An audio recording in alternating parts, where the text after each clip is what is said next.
Hello friends and welcome to the Exams Made Simple, and we are back again with the Hindu Complete Newspaper Analysis for 8th of June 2023।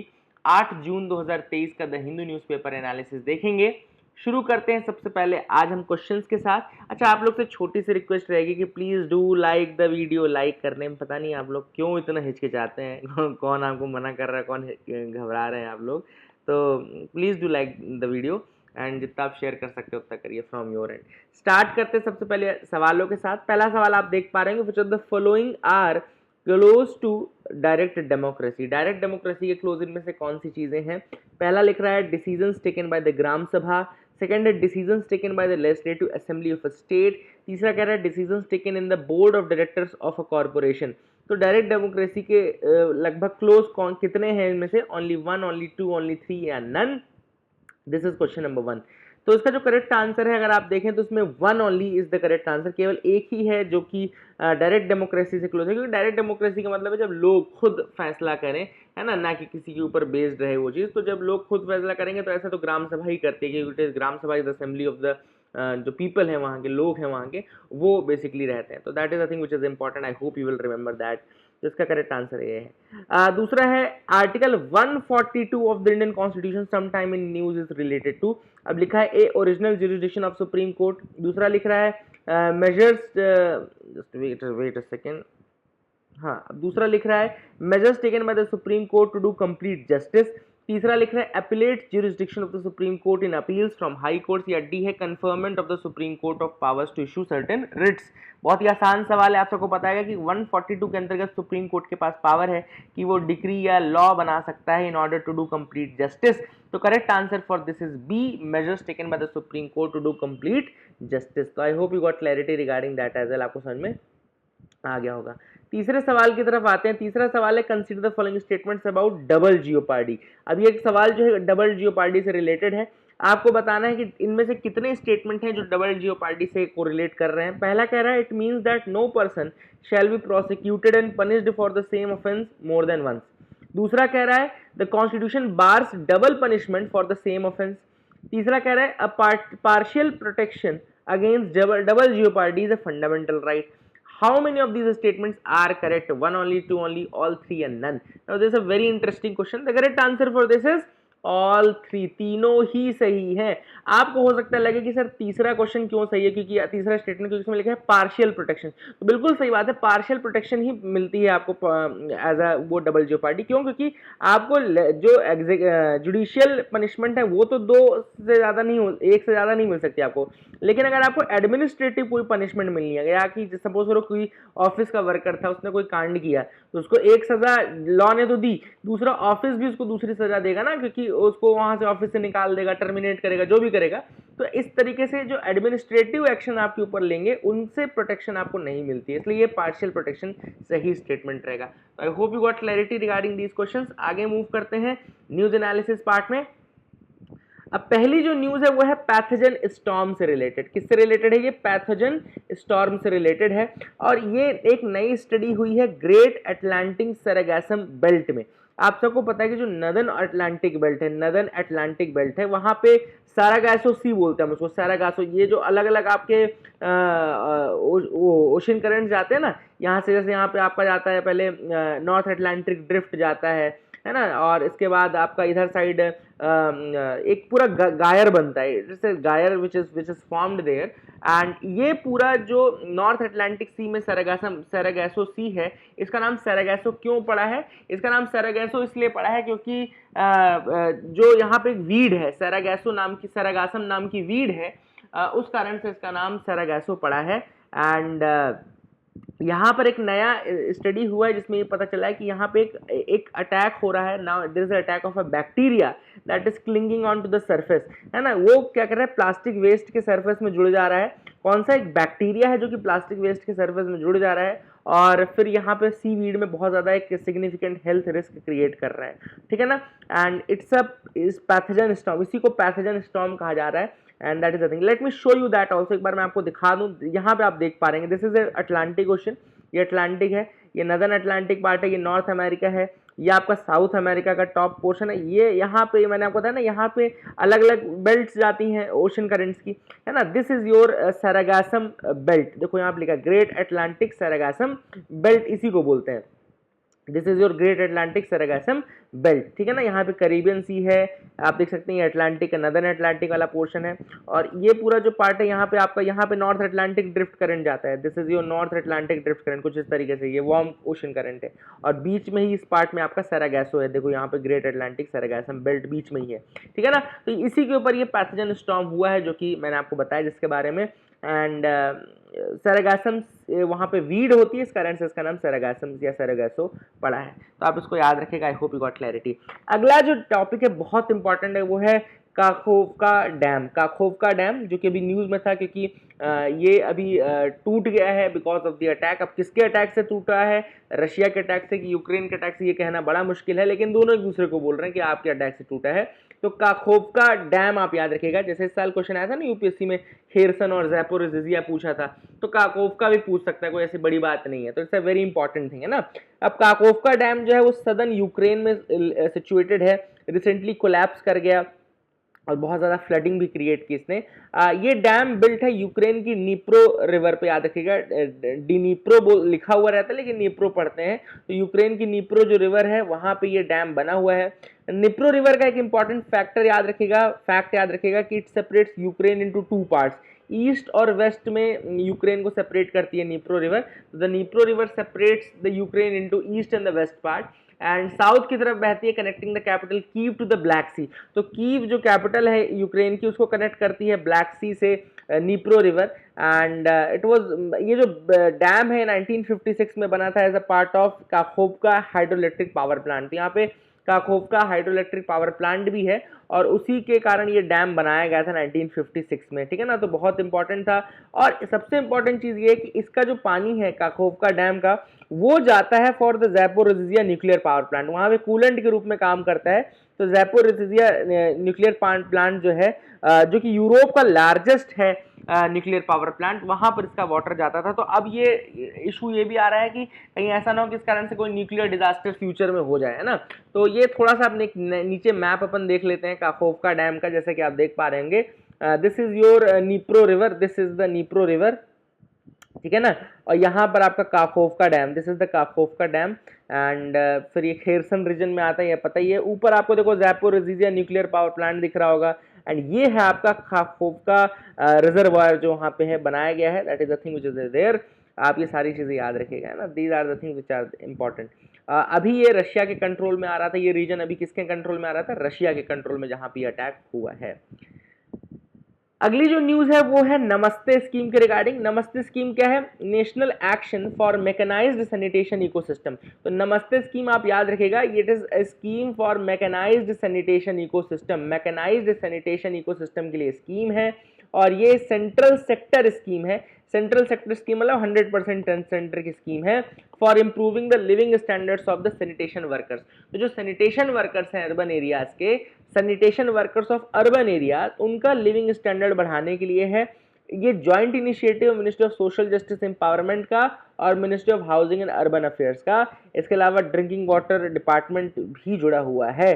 और इसका main M क्या है, dignity of sanitation workers जो है urban India में वो बनी रहे, एंड सैनिटेशन वर्कर्स को की कंट्रीब्यूटर माना गया है for maintaining the sanitation infrastructure. इसी कारण से उनको उतरना ना पड़े किसी भी ड्रेन में, इस सब के, इस कारण से मैकेनाइज्ड एक तरीके से क्लीनिंग होनी चाहिए, और उनसे उनके जो मतलब उनको खुद ना घुसना पड़े ऐसी जगहों पे। तो ये सारी चीज़ें एम है इस स्कीम की, नमस्ते स्कीम। तो I hope you got clarity. आ जाते हैं न्यूज़पेपर एनालिसिस में, देखते हैं और क्या इंपॉर्टेंट न्यूज़ आर्टिकल्स हैं जिनके बारे में हमको डिस्कस करना है। तो you can move ahead with me, आप यहाँ पे मेरे साथ आगे बढ़ सकते हैं।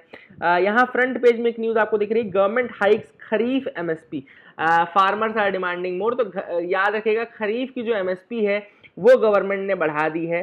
अब देखो कई बार इससे अच्छी चीज़ होती है फार्मर्स को, चलो एक इम्प्रूव्ड प्राइस मिलेगा। हाँ, जब गवर्नमेंट आपका मतलब प्रोक्योर कर रही है तो ज़्यादा प्राइस पे प्रोक्योर करेगी, तो उसका बेनिफिट ऑब्वियस सी बात है फार्मर्स को मिलेगा। लेकिन कल को फ्यूचर में अगर मान लो किसी भी तरीके से ऐसा होता है कि सप्लाई कम पहुंचती है, मतलब कि अगर क्रॉप इतने ज़्यादा नहीं हो पाते हैं बिकॉज ऑफ एनी इवेंट, तो ऐसी केस में फिर इन्फ्लेशन बढ़ने के चांसेस बहुत ज़्यादा रहते हैं जब हाई एमएसपी रहती है, तो ठीक है ना। तो थोड़ा सा मैं एमएसपी के बारे में बता दूं। एमएसपी यानी कि मिनिमम सपोर्ट प्राइस एक गवर्नमेंट का इंटरवेंशन है ना, ये सब आपको पता है। अच्छा, कोई अगर आपसे पूछे क्या स्टैट्यूटरी है एमएसपी, क्या किसी लॉ में है, कॉन्स्टिट्यूशन बोलता है, तो बिल्कुल नहीं बोलता है कॉन्स्टिट्यूशन, या कोई ऐसा लॉ भी नहीं है पर्टिकुलर जो इसके लिए है, तो स्टैट्यूट बुक का कोई वो नहीं है एमएसपी में, ठीक है ना। That is the first thing. दूसरी चीज आपको याद रखनी है कि एमएसपी को रिकमेंड कौन करता है, तो एमएसपी को रिकमेंड करता है सीएसीपी, यानी कि सीएसीपी क्या है, commission for agricultural cost and prices, commission for agricultural cost and prices, ये एक सीएसीपी नाम की बॉडी है जो इसको रिकमेंड करती है। और इसका फाइनल जो अप्रूवल होता है वो कौन करता है, तो फाइनल अप्रूवल करता है सीसीईए, यानी कि cabinet committee on economic affairs, जिसको हेड करते हैं प्राइम मिनिस्टर, है ना। सारी लगभग cabinet committees prime minister head करते हैं सिवाय दो के, है ना। अगर आप जानते हो तो सिवाय दो ऐसी कैबिनेट कमेटीज हैं जो प्रेसिडेंट प्राइम मिनिस्टर हेड नहीं करता है। आई थिंक एकोमोडेशन है और दूसरी शायद पार्लियामेंट्री अफेयर्स वाली है ना। तो एक बार देख लेना आप लोग, बताना मुझे कमेंट सेक्शन में कि कौन सी दो हैं। मुझे जो याद था मैंने बता दिया, एक बार जस्ट सी दैट वंस, है ना, एंड डू कमेंट में कि कौन सी दो ऐसी हैं कैबिनेट कमेटीज जो कि प्राइम मिनिस्टर हेड नहीं करते हैं। आई थिंक दो ही ऐसी हैं, ठीक है ना। अब यहाँ पे याद रखेगा एमएसपी जो अनाउंस होता है मिनिमम सपोर्ट प्राइस, वो 22 मैंडेटेड क्रॉप्स एंड एक शुगर केन, यानी कि 23 कुल हो गए। तो 22 तो क्रॉप्स हो गए प्लस एक एफआरपी यानी कि fair and remunerative price for sugar cane, ये भी आता है, ठीक है। तो 22 + 1 हो गया। अब ये जो 22 है ये कौन कौन से हैं, इनकी अगर हम बात करें तो 7 इसमें तो सेरल्स हैं, there are 7 cereals in this, ठीक है ना। 7 सीरियल्स में कौन कौन सा आता है, पैडी आता है, वीट आता है, बार्ले आता है, ज्वार आता है, बाजरा आता है, मेज आता है, रागी आता है, ठीक है ना। These are 7 cereals. Pulses are 5। कौन सी 5 पल्सेस है, तो ग्राम आती है, अरहर आती है, मूंग आती है, उड़द आती है, लेंटिल आती है। These are the 5 pulses which are a part of this, ठीक है ना। इसके अलावा ऑयल सीड्स 8 आते हैं, oil seeds are 8 in number. वो आते हैं, आपका ग्राउंड नट आता है, रेपसीड यानी कि मस्टर्ड आता है, देन आपका टोरिया आता है, toria, then soybean, then sunflower seed, sesamum, safflower and niger seed. Niger seed मैंने देखो ये कई बार पढ़ा है आपको, इस साल क्वेश्चन भी आया था कि नाइजर सीड ये खरीफ है क्या है, यहीं से क्वेश्चन ही आया था एमएसपी से। मैंने आपको जब पढ़ाया था तो भी आपको बताया था कि इन सारे ऑयल सीड्स के बारे में थोड़ा ध्यान दीजिएगा, क्योंकि ऑयल सीड्स ऑब्वियसली बात है, मैंने आपको रीजन दिया था कि इस बार यूक्रेन क्राइसिस हुआ है और यूक्रेन से जो एडिबल ऑयल सीड्स हैं ये सब बहुत ज़्यादा आते हैं, है ना। तो इस कारण से भी क्वेश्चन पूछा जा सकता है, तो वो देखो वहाँ पे ये क्वेश्चन आया था इस बार, है ना। अब एग्जैक्टली क्या आया था ये तो कोई नहीं जानता है, लेकिन हाँ आपको एक आइडिया बता सकते हैं कि ये आ सकता है, ये नहीं आ सकता। देन रॉ कॉटन, इसके अलावा एमएसपी रॉ कॉटन में आती है, रॉ जूट में आती है, कोपरा में आती है, डी हस्क्ड कोकोनट में आती है, एंड शुगर केन के लिए मैंने आपको बताया कि फेयर एंड रिम्यूनरेटिव प्राइस आता है। लास्ट है वर्जीनिया फ्लूक्योर्ड टोबैको, वर्जीनिया फ्लूक्योर्ड टोबैको, ठीक है ना। तो that is the thing which is important. अगर आप लोग को जानना है कि इनमें से खरीफ वाले कौन से हैं, रबी वाले कौन से हैं, तो लिख लीजिए, मैं आपको लिखा देता हूँ। खरीफ के जो हैं लिख लीजिए, खरीफ वाले जो हैं वो है पैडी, पता है आपको, ज्वार, बाजरा, मेज, रागी, अरहर, मूंग, उड़द, cotton, groundnut, then sunflower, soybean, sesamum और niger seed. Sunflower, soybean, sesamum and niger seed. Niger seed भी आपका वही है, मैंने आपको बताया था कि खरीफ क्रॉप है, ठीक है ना। That is the thing. इसके अलावा अगर आपको जानना है कि रबी कौन से हैं, तो रबी यार वीट, रबी क्या है, वीट, बार्ले, ग्राम, मसूर यानी कि lentil, then rapeseed mustard, then safflower, then toria, toria is your rabi. तो ये वाले रबी क्रॉप्स हैं, ठीक है ना। तो ये आप लिख सकते हैं अगर आप लोग को लिखना हो तो, that is up to you totally, तो आप लोग देख लीजिएगा।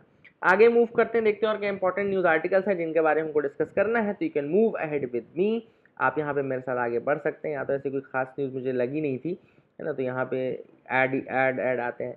एडिटोरियल पार्ट में हम देखते हैं, जो आज एडिटोरियल है वह है सेडिशन के ऊपर।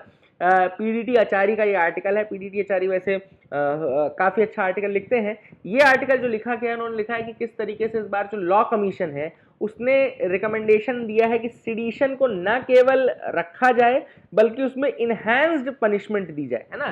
तो इस बार की जो लॉ कमीशन को क्या रिकमेंडेशन आया है कि न केवल आपको सेडिशन रखना है, मतलब सेडिशन रहना तो चाहिए ही चाहिए, दूसरा सेडिशन की पनिशमेंट को इंप्रूव भी करना चाहिए। अब देखो इसके बहुत सारे, जो इस बार की लॉ कमीशन उसने बहुत सारे रीजंस दिए इसके लिए कि क्या रीजन इसके हैं, क्यों ऐसा होना चाहिए। देखो उसका एक बहुत, इसमें आर्टिकल में नहीं लिखा है लेकिन मैंने वो आर्टिकल पढ़ा था, इंडियन एक्सप्रेस में आया था, तो उसमें बहुत अच्छी चीज लिखी थी। उनका ये कहना है कि दो, कई लोग बोलते हैं कि जो सेडिशन है वो कॉलोनियल लॉ है।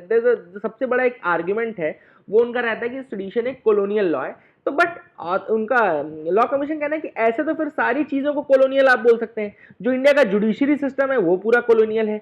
1860 का हमारा पूरा आईपीसी और ये आईपीसी सीआरपीसी पूरा कॉलोनियल है। तो किसी भी चीज से अगर सिर्फ कॉलोनियल जोड़ देने से वो चीज खराब नहीं हो जाती। This is what has been mentioned by the law commission. ये मेरा रीजनिंग नहीं है, ये लॉ कमीशन का रीजनिंग है, बहुत ही ऐसा रीजनिंग है कि जिसको आप डिनाई नहीं कर सकते।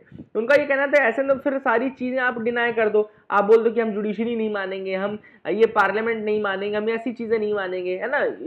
तो ऑल दीज थिंग्स आर कि कॉलोनियल सिर्फ बोल देने से नहीं होता, अगर उसका रेलिवेंस है तो उसको अपहेल्ड करना चाहिए, है ना। अब यहाँ पे आप लोगों को बता दूं कि सेडिशन जो है वन सेक्शन 124A में मेंशन्ड है ना। और पीडीटीएचआरई का ये कहना है कि भाई देखो ऐसा है कि रीजनेबल रिस्ट्रिक्शन के नाम पे आप बोल रहे हो कि एक सेडिशन भी रीजनेबल रिस्ट्रिक्शन आप जोड़ दें। तो पहले इन्होंने डिकोड किया है सेडिशन को। तो डिकोड कैसे किया, इनका ये कहना है कि देखो सेडिशन जो हमारे यहाँ लिखा गया है ना, एक्सप्लेन्ड है, वो ये है कि sedition is creating inaffection towards the government, है ना। तो creating inaffection towards the disaffection towards the government. अब ऑथर का कहना है कि सिर्फ गवर्नमेंट के अगेंस्ट डिसअफेक्शन क्रिएट करना सेडिशन कैसे हो सकता है। अगर आप गवर्नमेंट की पॉलिसीज से खुश नहीं हो, अगर आप गवर्नमेंट की वर्किंग से खुश नहीं हो, आपने सेलेक्ट किया तो आपको वो डिसअफेक्टेड रहेगी गवर्नमेंट, और आप वही चीज दूसरों को भी बताने की कोशिश करोगे। तो फिर ये चीज मतलब डिफेक्शन क्यों हो रहा है, why are we counting this as defection. So this is the first point that sedition, why this is the first point that has been raised by the author in this article, है ना। Author का ये कहना है कि ये एक तरीके से जो हमारा आर्टिकल 19 है, 19(1)A वाला पार्ट है, यानी कि freedom of speech and expression है, उसके अगेंस्ट जाता है बहुत ज्यादा, क्योंकि ये सेडिशन कोई भी रीजनेबल रिस्ट्रिक्शन नहीं है। It is just creating a chilling effect on the freedom of speech and expression. This has been mentioned by the author. And hatred और मतलब डिसअफेक्शन टुवर्ड्स द गवर्नमेंट क्यों होनी चाहिए। अगर हम स्टेट के खिलाफ, हाँ, we cannot compare government with the state. Author का कहना है कि गवर्नमेंट और स्टेट सेम नहीं होते हैं ना, the nation is not same as the government. हाँ, आप स्टेट के अगेंस्ट करें, अगर आप नेशन के अगेंस्ट इनअफेक्शन क्रिएट करें, that could have been called a sedition, but creating disaffection towards the government is not sedition as per the author in this article, ठीक है ना। दूसरा ऑथर ने कहा है कि एक इंपॉर्टेंट जजमेंट, जो कि अगर सेडिशन की बात आती है तो ये जजमेंट आता ही आता है, तो केदारनाथ सिंह का जजमेंट है, याद रखिएगा, Kedarnath Singh versus the state of Bihar, 1962 का जजमेंट है, जिसमें सुप्रीम कोर्ट ने सेडिशन को अपहेल्ड किया था। याद रखिएगा, सेडिशन को अपहेल्ड किया था। बस एक चीज बोली थी उन्होंने कि जो सेडिशन होगा वो तब माना जाएगा when it has an tendency to create violence, है ना। तो याद रखिएगा, उन्होंने एक चीज जोड़ी थी केदारनाथ सिंह के केस में कि जब वो वायलेंस लीड करने की टेंडेंसी रखता हो, कोई ऐसी चीज हो, तो then that will be known as the sedition, ठीक है ना। तो ज्यादा इसमें केदारनाथ सिंह में केवल ये चीज की गई थी कि एक्चुअल वायलेंस होना जरूरी नहीं है, बट अगर उसमें टेंडेंसी है कि it is a call to create violence, tendency to create violence, then it can be included under the sedition. This is what has been there in the Kedarnath Singh, केवल इतना ही प्रोटेक्शन दिया गया था, ठीक है ना। And now this has been raised by the author कि मतलब वही वाली बात जैसे मैंने कहा कि it is not a reasonable restriction upon the freedom of speech and expression, and इस तरीके से ये वायलेट करता है, ठीक है ना। एंड अगर आप देखें ओरिजिनलिटी में जो ये आया था सेडिशन, ये वाकई में सिर्फ और सिर्फ उनके लिए आया था जो हमारे नेशनलिस्ट थे उनको बोलने नहीं दिया जाना था, इस कारण से इसको लाया गया था। तो ऑथर ने कहा कि ये तो लाया ही नेशनलिस्ट फोर्सेस को रोकने के लिए था, तो आज ये किस फोर्सेस को रोकना चाहते हैं। तो this is what has been asked by the author in this article. I hope you got clarity regarding this article. आगे मूव करते हैं, देखते हैं और क्या इंपॉर्टेंट है। तो यहाँ पे इन्फ्लेशन के रिगार्डिंग आया था दूसरा आर्टिकल कि किस तरीके से ग्लोबल इन्फ्लेशन बढ़ा। तो आप सबको पता है कि जो इन्फ्लेशन बढ़ा वो किस लिए बढ़ा, रशिया यूक्रेन में वॉर चल रहा था, तो सप्लाई चेन का जो डिसरप्शन हुआ, इस कारण से बहुत सारी चीज़ें जो हैं वो एक्सपोर्ट इम्पोर्ट नहीं हो पाई। ऑयल सीड्स हो गया, जिस कारण से फिर आपका फूड इन्फ्लेशन बढ़ना शुरू हो गया था। है ना। इसके अलावा ग्लोबल स्लो डाउन हो जाता है, ऑब्वियसली बात है, जब इस तरीके की चीज़ें होती हैं ग्लोबल इम्पैक्ट पड़ता है उनका, ग्लोबल स्लो डाउन हुआ, that was again reason. Then हमको पता था कि पहले ऑयल और ये सब अचानक से शॉक बढ़ा, क्योंकि रशिया और ये सब भी बहुत इंपॉर्टेंट है, तो ऑयल प्राइसेस बढ़े, ऑयल प्राइसेस बढ़ेंगे तो बाकी सारे प्राइसेस में डिपेंडेंट है, हालांकि बाद में वो कंट्रोल हो गए, है ना। All this things were there and देखो fuel inflation remained in double digit for the major part of the year due to high domestic LPG and kerosene prices. देखो फ्यूल इन्फ्लेशन था, बहुत ज़्यादा था, फूड इन्फ्लेशन ज़्यादा था, है ना। And inflation in food and beverages category, देखो ये भी काफ़ी ज़्यादा बड़ा पार्ट था, और इसका रीज़न क्या था कि फर्टिलाइजर्स के कॉस्ट बढ़ गए थे, हीट वेव्स आए थे तो खाना मतलब फूड बहुत ज़्यादा खराब हो गया था, एंड फार्मिंग की जो कॉस्ट है वो काफ़ी ज़्यादा इंक्रीज हुई। तो जब इनपुट कॉस्ट बढ़ेगी तो आपका आउटपुट कॉस्ट तो ऑब्वियसली बात है बढ़ेगा ही। All this things were the reason, ये आप याद रख सकते हैं। How can we transition to a low carbon city. अब यहाँ पे ऑथर, देखो ये आर्टिकल बहुत ज़्यादा अच्छा नहीं है, बट ठीक है, 2-3 फैक्ट्स हैं बता दूँ। यहाँ पे ऑथर ने कहा कि 2020 में cities had dumped nearly 29 trillion tons of carbon dioxide into the atmosphere. तो ऑथर का ये कहना है कि अगर आपको कार्बन न्यूट्रल होना है ना, तो आपको सबसे पहले सिटीज लेवल पे काम करना पड़ेगा और लो कार्बन सिटीज बनानी पड़ेंगी। जब आप लो कार्बन सिटीज बनाओगे और तुमको ग्रुप करोगे एक साथ, तब जाकर के ओवरऑल आपका कहीं कार्बन एमिशन कम होगा, ठीक है ना। तो if you want to transition, then you have to transition to a low carbon city और even a net zero carbon city, and then आप इनको इंटीग्रेट करो। और इसी स्ट्रेटजी को उन्होंने कहा है सेक्टर कपलिंग अप्रोच। इसको क्या बोला है उन्होंने, सेक्टर कपलिंग अप्रोच बोला है। Then only you can decarbonise the entire urban system. तो अर्बन सिस्टम के एक एक सेक्टर्स को आप पहले डिकार्बोनाइज करो और उनको इंटीग्रेट कर दो, तो आपका ओवरऑल पूरा जो सेक्टर है वो डिकार्बोनाइज हो जाएगा। तो इसी को सेक्टर कपलिंग अप्रोच कहा जाता है, ठीक है ना। और इसके लिए सिटीज को करना जरूरी है, एंड एनर्जी ट्रांजिशन सिस्टम हमको लाना पड़ेगा ताकि जो शिफ्ट है वो पॉसिबल रहे फ्रॉम द नॉन रिन्यूएबल